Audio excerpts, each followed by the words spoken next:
Hello people. Today I have a different kind of video for you. We are going to look at the deck list, which I played in the last IDC and got second place. So starting off, we have 4 Gondas, which is the standard for any red-green aggro. Then we have more standard cards for green. We have 4 Quixotic Hero Swine Snouts. So starting off pretty standard. Then we are mixing it up a bit with 3 Essence Elves. So that's our 2 drops. The Essence Elves will become clear later why they are in the deck. With the 3 drops we will have 3 Bronze-Arm tribes. I have the Japanese copies here, but they are Bronze-Arm tribes, so going to accelerate our mana a bit. Then 2 Firefighters as speed attackers to finish off or to add more pressure in the mid game. Then 2 soul swaps to swap out something bigger or possibly to save us if we are being on the defensive. Then 2 dimension gates to search out possibly Pyrofighter or something more important, which we will show later. We'll put these here. Then we start with the 4 drops. We have 1 Hyper Sprint Warrior Uzisol. It's a speed attacker to add. Then 1 Magris, which might seem weird but will be a bit more explained later. That's our only 2 4 drops.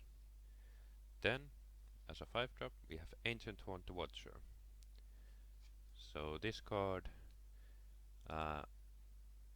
when you put it in the field, if you have 5 shields, let's try to focus. If you have 5 or more shields, you can untap all the cards in the mana zone. So basically you get this guy for free, and then you can play another 5 drop, like Rumbling Terrahorn, which we have 2 copies of, which can search out a creature from the deck. Then we have 2 Earthstorm Giants, and this is basically what the deck started out as an Earthstorm deck. So he's a double breaker, and when this creature attacks, return all creatures from your mana zone to your hand. So this ability, when this attacks, so you have to put out the creature to your hand, it can be a positive, but it's only positive if we have enough spells in the mana zone to actually play something after this attacks. So that's why we have the dimension gates and we have more spells coming. Then we have 1 copy of Windaxe, just to destroy a blocker if we get stuck, or pretty much that. Then there is 3 copies of Searing Wave, which destroys all opponent's creatures that have power 3000 or less, and we get rid of 1 of our shields, but we don't really care about that since we are going to be the aggro. Can we have the focus back? Okay. We don't have focus, but maybe we'll get it later. Okay, now we have 1 copy of Yagalzar as a 6 drop. Just to add maximum pressure. So for example we could play 2-drop Agonta, then we play Bronze Arm, then we play as a Dream Curve we play Ancient Horn, then Rumbling, and then with the Rumbling we find Yagalsar, and that's pretty much GG for most decks. But even without the Ancient Horn, we can find with the Rumbling we can find Yagalsar for next turn to add a lot of pressure. I will put it here. Then as another 6-drop we have Fighter Dual Fang, which it's not, it's right at the edge of should I cut it or not, but it can be more pressure if we find it with the Rumbling, so it could be needed. The extra 2k power compared to the Yagalsor could be needed, so we could find Dual Fang, and we most likely have a Beast Folk on the field to evolve. So that's why it's here, and it also gives 2 mana, which is good. Since we have the soul swap, so if something important goes to the mana, we can swap out something less important out of the field into the field.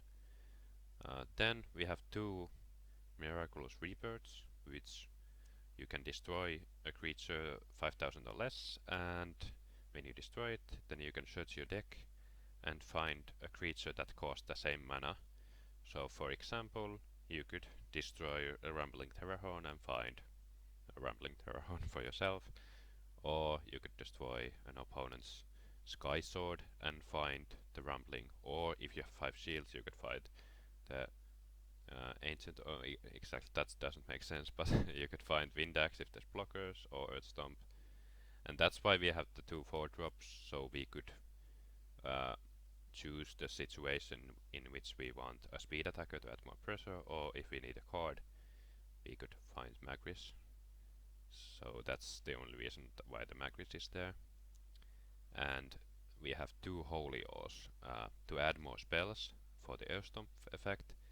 And since we have 2 light spells, then I figured we should take the Magris, because the green faction and the red faction don't really have 2 good 4-drops. The only other 4-drop I would consider to replace Magris is the Pincer Scarab. That gets more power the more cards the enemy has in hand, but I think the card draw might be crucial if we rebirth some 4-drop. And then to top it all off, we have 2 Delacenas to protect the hand. So usually in the games you would play Rumbling and then find a Delacena to protect the hand for the rest of the game. Like the enemy couldn't discard, or they could, but it's a huge risk to discard after they know we have a Delacena in hand. It's not really even played that much, it's just to get it in hand. You could even find it with Dimension Gate if you want it early to protect against Clamp, but it's just to protect the other cards in the deck, because it's quite susceptible to discard since we don't have that much draw. The only really cards that draw are, well, Dimension Gate doesn't really draw, it just cycles, but Rumbling Terrahorn adds a card and Magris adds a card, so that's quite few draw cards.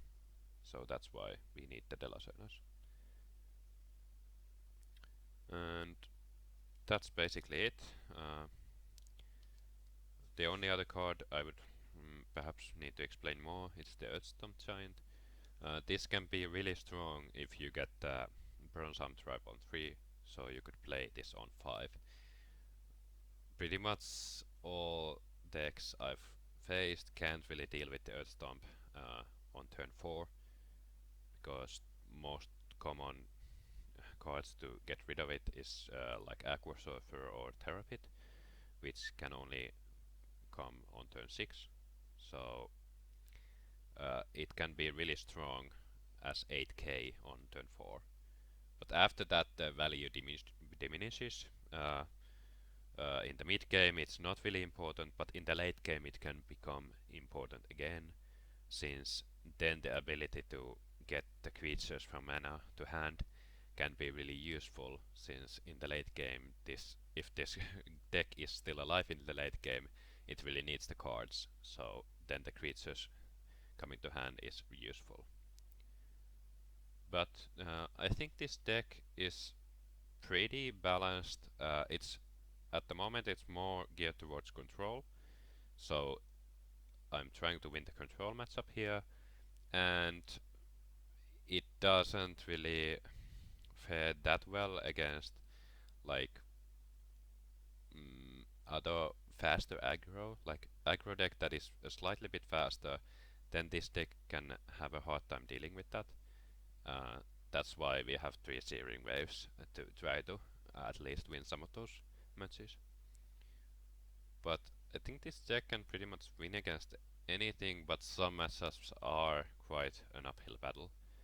Like in the IDC final I faced against Hydro Hurricane, and that matchup is not really favored for this deck. Uh, the only way to win that is basically to get a lot of value early with the Ancient Horn Rambling slash Windax, and if they don't die in the early game, then the Holy Ore is really the only out to win. But that's basically it. I hope you liked this kind of video. I'm gonna be making more decklist videos in the future. Also, I have some booster packs coming also, so I will be opening more boosters in the future. And if you like this kind of content, please subscribe, it really helps. And see you guys soon. Bye.